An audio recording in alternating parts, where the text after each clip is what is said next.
எல்லாருக்கும் வணக்கம்.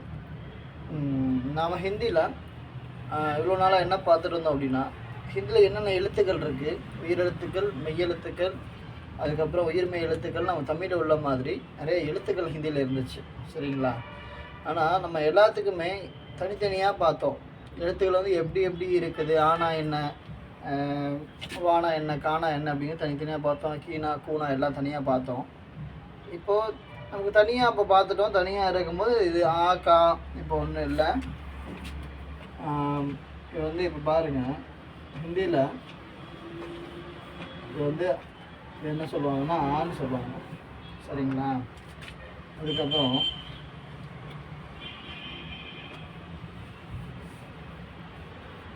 இதை பான்னு சொல்லுவாங்க, சரிங்களா? ஹிந்தியில் இது வந்து ஆ, இது வந்து பா, தனித்தனியாக இருக்குது, சரிங்களா?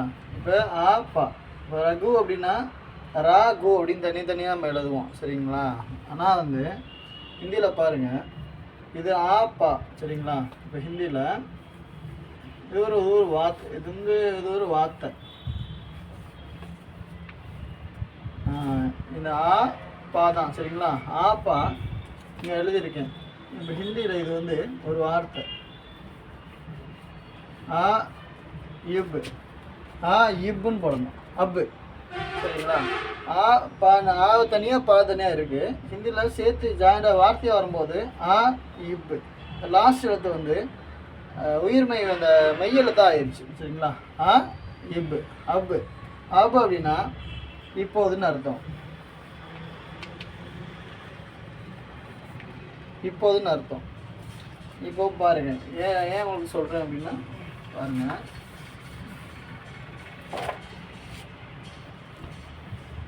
இது வந்து ஆவண்ணா, சரிங்களா? இது வந்து ஜா, தெரியும், இது ஆ, இது ஜா. ஆனால் படிக்கும்போது நம்ம என்ன சொல்லணும்னா ஆ ஈஜின்னு படிக்கணும். ஆஜுன்னா என்று, சரிங்களா? ஏன் ஈஜுன்னா இந்த 2 லெட்டர்ஸில் லாஸ்ட் உள்ள எழுத்து வந்து ஆஜுன்னு வரும். ஆ இப்பு, சரி, ஆ இப்பு, அப்பு, ஆஜு. அந்த எழுத்துக்கள் வந்து இப்போ கல் பாருங்க, எக்ஸாம்பிள் சொல்கிறேன். இது கா, இது இல், கா இல், கா இல், சரிங்களா? கல் அப்படின்னா நாளை, ஏன்னா நேற்று, அந்த மாதிரி கல், நாளை, நேற்று, சரிங்களா? இதுக்கு தனியாக படிக்கும்போது கா, இது லா தான், சரிங்களா? ஆனால் அந்த 2 லெட்டர்ஸில் லாஸ்ட் லெட்டர் வந்து கல்லுன்னு படிக்கணும். இப்போ நீங்கள் நிறைய ரீட் பண்ணும்போது என்ன மாதிரிலாம் வருது அப்படின்னு நம்ம தெரிஞ்சுக்கலாம், சரிங்களா? இப்போ இன்னொரு பாருங்கள், இது வந்து டா, டா, சரிங்களா? டிஏ டா.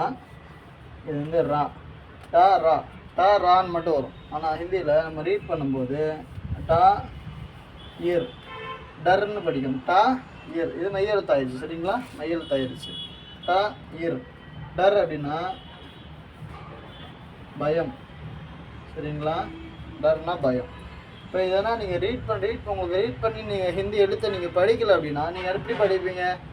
ஆ ஜா அப்படின்னு படிப்பீங்க, க லா அப்படின்னு படிப்பீங்க, இந்த டா ரா அப்படின்னு படிப்பீங்க. ஆனால் ரீட் பண்ணும்போது தான் உங்களுக்கு தெரியும்.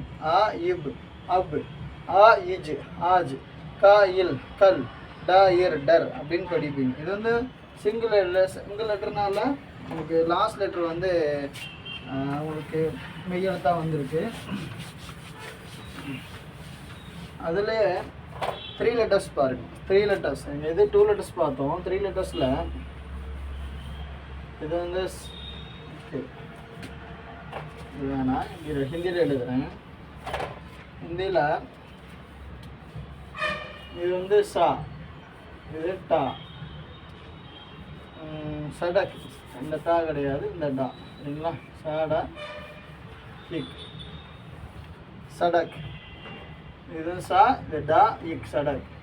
அது எப்படின்னா சா டா இக், சடக். அப்போலாம் நம்ம ரீட் பண்ண சடக்கு அப்படின்னா பாதை, சரிங்களா? பாதை, வழி, அந்த மாதிரி வரும். இப்போ சா டா இக், சாடா இக். இப்போ நம்ம இதை ஹிந்தியில் நம்ம ரீட் பண்ணி பழகலைன்னா சாடா கா அப்படின்னு சொல்லுவோம். ஆனால் ஹிந்தியில் இந்த லாஸ்ட் லெட்டர் வந்து இக் ஆயிடுச்சு. சரிங்களா? சாடா இக் சடக். ஆனால் இந்த புள்ளி வந்து நீங்கள் வந்து இக்கில் வந்து புள்ளி வரும் அப்படின்னு நினைக்கக்கூடாது. இது வந்து நிறைய புள்ளிலாம் நிறைய இடத்துல இருக்காது. சரிங்களா? சாடா இக். சடக்குனா பாதை. சரிங்களா? இப்போ 2 லெட்டர்ஸை பார்க்கும்போது இப்போ இது மட்டும் இல்லை அப்படின்னா இது சட்டுன்னு இருக்கும். சா இட்டு சட்டுன்னு இருக்கும். இப்போ சடக்குன்னு வருதுன்னா சாடா இக்கு லாஸ்ட் லெட்டர் வந்து இக்கா இது. இப்போ இல்லைன்னு வச்சுக்கோங்களேன், இது சட்டுன்னு படிச்சிருப்போம். சரிங்களா? பாருங்க. அப்புறம் நமக், இது நா, இது மா, இது இக். நமக், நா மா இக். நமக்குன்னா என்னதுன்னா உப்பு. சரிங்களா? நமக்குன்னா உப்பு. இது வந்து நீங்கள் நான் சொன்ன மாதிரி தான் நாமக்கான்னு படிப்பீங்க. இது வந்து நம்ம 3 லெட்டர்ஸில் படிக்கும்போது நாமா இக் நமக்கு. இது வந்து லாஸ்ட் லெட்டர் இக் ஆயிரும். சரிங்களா? நாமா இக் நமக்கு. இல்லை நா இம் கா நம்கான்னு படிக்க முடியாது, நமக்குன்னா படிக்கணும். சரிங்களா? நமக்குன்னா உப்பு. அதுக்கப்புறம் இன்னொன்று எழுதுகிறேன் 3 லெட்டர்ஸ்லேயே வந்து இது வந்து அவு, இது ரா, இது இத். அவு ரா இத் தா. சரிங்களா? எப்படின்னா அவு ரா இத். அவுரத் அப்படிங்கிறது பே இன். சரிங்களா? பெண் அவுரத்துன்னு சொல்லுவோம். இப்போ இது உங்களுக்கு தெரியும், அவுன்னு தெரியும். இது எப்படி இருந்தால் ஆ, இப்போ கோடு போட்டிருந்தா ஆவுன்னா 2 கோடு போட்டிருந்தா அதிலே 2 கோடுனா அவுன்னு அர்த்தம் இது. சரிங்களா? இது ரா, இது தா. சரிங்களா? டிஹெச் தா. அப்போ இதை சேர்க்கும் போது அவுரத்துன்னு வரும். இந்த லாஸ்ட் லெட்ரு வந்து அவுரத்துன்னு படிக்கணும். சரிங்களா? அவுரத்துனா பெண். இன்னொன்று என்னென்னா பாருங்கள், க ரா இம் கரம். சரிங்களா? இது காரா மா தான். ஆனால் படிக்கும்போது காரா இம்முன்னு படிக்கணும். இந்த இது இம்முன்னு படிக்கணும். கா ரா இம். கரம்னா சூடு, ஹாட்டான பொருள்லாம் இருக்கு இல்லைங்களா, அதெல்லாம் கரம். சூடாக இருக்கிறது கரம்னு சொல்லுவாங்க. கரம் பானி, கரம் தூத்துனா சூடான பால் அந்த மாதிரி. இப்போ இது பார்த்துட்டிங்க. சரிங்களா? 3 லெட்டர்ஸில் அவுரா இத் லாஸ்ட் லெட்டர் வந்து நம்ம இக்குன்னு படிக்கிறோம். ரீட் பண்ணும்போது தான் அதோட ஏன் எதுக்கு அப்படிங்கிறது வந்து ஒவ்வொன்றுக்காக நமக்கு வந்து இது பண்ண முடியும். அதுக்கப்புறம் 4 லெட்டர்ஸை பார்க்குறோம். 4 லெட்டர்ஸில் எது வந்து மெய்யெழுத்தாக மாறுதுன்னு பாருங்கள். இப்போ எது ஜா இட் பா இட் ஜட்பட். சரிங்களா? ஜட்பட் எப்படி எழுதுவீங்க? இது ஜா, இது சாரி இது வந்து சின்ன ஜா. இது பாருங்கள், இது ஜா, இது இட் ஜட் பட். ஜா இட் பா இட் ஜட்பட் அப்படின்னா விரைவில், உடனடியாக, விரைவில் அப்படின்னு சொல்லுவாங்க. சரிங்களா? இப்போ ஜட்பட். இப்போ நம்ம இப்போ இது மட்டும் இருந்தால் என்ன பண்ணுவோம்? ஜடப்புன்னு படிப்போம். இப்போ இந்த இது மட்டும் வச்சுங்களேன். இப்போ 3ஆக இருந்துச்சுன்னா, இப்போ 4ஆக இருக்கிறனால ஜா இதை வந்து இது வந்து இட்டாயிரும், பா இட்டு இதுவும் இட்டாயிரும். ஜட் பட் அப்படின்னு படிக்கிறாங்க. 4 லெட்டர்ஸ் இருக்கிறனால ஜட் பட்டுன்னு படிக்கிறோம். இப்போ இதே வந்து இந்த 2 லெட்டர் மட்டும் இருந்துச்சுன்னா ஜட்டுன்னு வரும். சரிங்களா? பட் அப்படின்னா இப்போ 3 லெட்டர் வச்சுக்கலாம், ஏன்னா ஜடப்புன்னு வரும். 4 லெட்டர்னால ஜட் பட்டுன்னு அடி படிக்கணும். ஏன்னா இதை வந்து நைட் நீங்கள் பாருங்க, ரெண்டுமே நீங்கள் புள்ளி வச்சு படித்து பார்த்தா ஒன்றும் படிக்க முடியாது. ஜட்டுப்புன்னு வரும், அப்படி வரும். இல்லை ரெண்டுமே புள்ளி வைக்காமல் படித்து பார்த்தீங்கன்னா ஜடப்பட் அப்படின்னு வரும். இதெல்லாம் இப்படிலாம் வராது.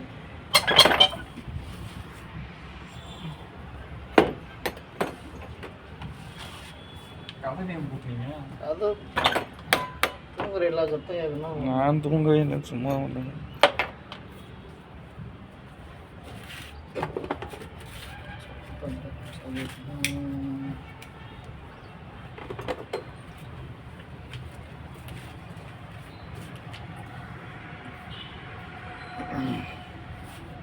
ஓடிட்டு இருக்கேன். ஸோ ஓகே, புரிஞ்சுங்களா? இப்போது அதுக்கப்புறம் பாருங்கள், இன்னொன்று வெயிட் பண்ணி சொல்கிறேன்.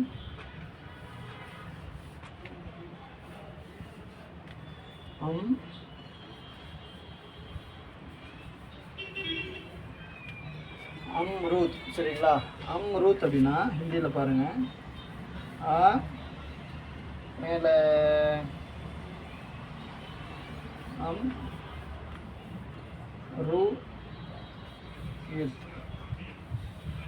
அம்ரூத். அம்ரூத்னா என்ன அர்த்தம்னா கொய்யா. அப்படி கொய்யா பழத்தை நம்ம அம்ருன்னு சொல்லுவோம், சரிங்களா?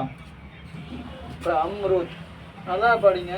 ஆயும் ரூ இத், இதுவும் புள்ளி இதுவும் புள்ளி, சரிங்களா? ஆனால் புள்ளி வந்து ஹிந்தியில் இருக்காது, நம்ம தான் இது பண்ணிக்கணும். அம்ரூத், அம்ரூத், சரிங்களா? இப்போ உங்களுக்கு தெரியும், ஆண் தெரியும், இம்முன்னு தெரியும். So okay, Amruth. அம்ரூத் பார்த்துருமா? இப்போ ஆயும் ரூத், அம்ரூத், சரிங்களா? இதுவும் புள்ளி இதுவும் புள்ளி வந்துச்சு, ஹிந்தியில் பார்த்துக்கோங்க. இப்போ நீங்கள் இதை அம்ரூத்துன்றது இதை இப்போ இந்த லாஸ்ட் இடத்துல இது வந்து அம்ருன்னு வரும், சரிங்களா? அந்த மாதிரி வரும். நீங்கள் ரீட் பண்ண தான் உங்களுக்கு எல்லாம் தெரியும். இன்னொரு எழுத்து சொல்கிறேன்.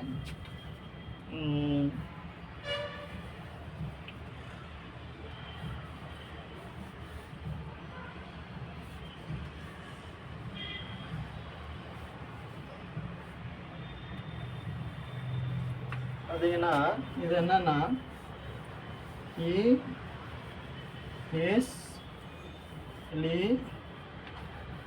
இஸ்லியேனா இதனால், ஓகேங்களா?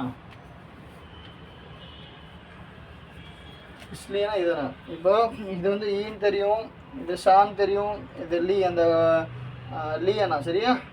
லீ பெரிய லீ இருக்குது, சின்ன லீ. இது ஏ, இஸ்லியே அப்படின்னா இந்தியில் இதனால்னு அர்த்தம், சரிங்களா? இப்போது ஈசா லீ ஏ அப்படி தான் நம்ம படிக்கணும். அதான் அந்த ஹிந்தியில் நம்ம ரீடிங் நம்ம தெரிஞ்சுட்டாதான் நம்ம எப்படி படிப்போம்னா இஸ் லீ ஏ, இஸ்லியேன்னு படிப்போம், சரிங்களா? இது இந்த புள்ளி வருது. இப்போ இதெல்லாம் நம்ம ரீட் பண்ணும்போது தான் நமக்கு என்ன எப்படின்னு தெரியும். இதெல்லாம் ரூல்ஸு நம்மளுக்கு. அதுக்கப்புறம்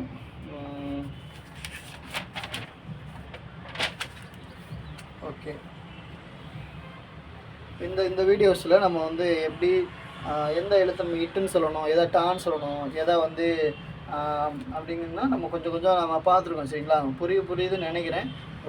புரியாதது வந்து நீங்கள் வந்து எனக்கு கமெண்ட் பண்ணால் தான் எனக்கு வந்து உங்களுக்கு என்ன அண்டர்ஸ்டாண்ட் ஆகிருக்கா இல்லையாங்கிறது எனக்கு தெரியும். நீங்கள் அண்டர்ஸ்டாண்ட் ஆகாத விஷயங்கள சும்மா சொல்லுங்கள். நானும் தவறுதலாக ஏதாவது சொல்லியிருந்தேன்னா கூட திருத்தும் போது நான் அந்த விஷயங்களை நான் நெக்ஸ்ட் வீடியோவில் திருத்திக்கிறேன். அதோடைய என்ன எதனால் தவறா சரியா அப்படிங்கிற நான் எக்ஸ்பிளைன் உங்களுக்கு ஈஸியாக பண்ண முடியும். சரி.